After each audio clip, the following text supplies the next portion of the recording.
Hello, my name is Lillian Lambrex, And my name is Madison Wolf. and we focused on the cultural competency of Nebraska Healthy Families America program during the COVID-19 pandemic. The purpose of our project was to evaluate the cultural competency of healthy families' home visits during COVID-19. We used the Plan, Do, Study, Act model for improvement to evaluate the cultural competency. We evaluated the effectiveness of this program in distinct areas, consisting of overall satisfaction, frequency of topic areas discussed, length of home visits and home visitor styles, cultural competency, and overall thoughts on the program. Our study included graphs to reflect the most relevant data. And our recommendations to the program was to retain the ability to conduct visits virtually, continue focus on cultural competency in future studies, increase specificity of information to culture of participants, and add a section related to mental health. We used evidence-based research articles to research our topic. From the Florida study, it showed how they handled the transition to virtual visiting once the Florida had its first case.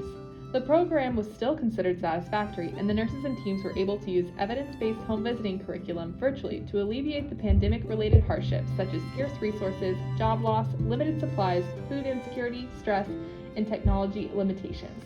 The next study evaluated the effects of the program on postpartum depression, as well as gains from participation. Through their evaluation, they found that the areas the participants benefited from the most was self-confidence, improved parenting skills, communication with partner, and successful functioning at work at home. Again, the Florida study provided a clear glimpse into the minimized risk of adverse events related to this organization. In this study, their focus was more on the cultural side of the results instead of the virtual aspect. They found that in immigrant communities where their own personal culture is different from the ones they are surrounded by, they experience social and physical isolation, economic hardship, and barriers to necessary healthcare and social services. The next discussed policy and grants provided to organizations similar to Healthy Families America that have gained traction in the past couple of years, begging the questions if these programs truly benefit disadvantaged mothers and babies. We can conclude in the high-income countries, the evidence points to this program standing out as beneficial in alleviating inequalities that cause social and economical burden in the future. Future research will be required to determine which parts of the program make them so effective. The last study was a controlled trial highlighting the health outcomes arising from a partnership with the nurse and mother before birth and continuing through the first 2 years of the child's life. This nurse-family partnership has proved to be beneficial.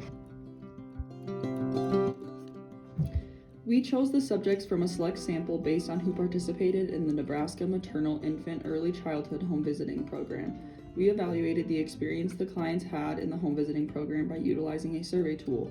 We began calling on February 4th and continued through February 25th of 2021. By measuring their responses to the survey questions, we were able to determine how well the program was in accomplishing its goals in regard to cultural competency during the pandemic. Each client said yes to the following questions. Have the services helped? Does your home visitor listen and understand you? Does your home visitor recognize your strengths and accomplishments and help you establish goals? Additionally, each client found their home visitor supportive, respectful, on time, informed, and a good listener. The graphs below include all of the quantitative results from the survey. The clients recommended several steps.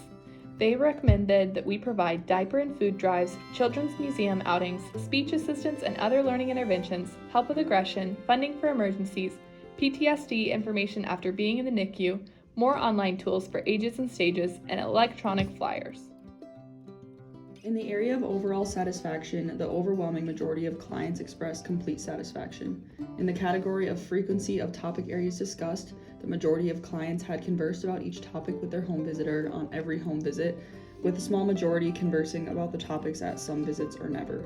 In the category of length of home visits and home visitor styles, nearly all home visits were less than 1 hour in length or 1 to 2 hours in length.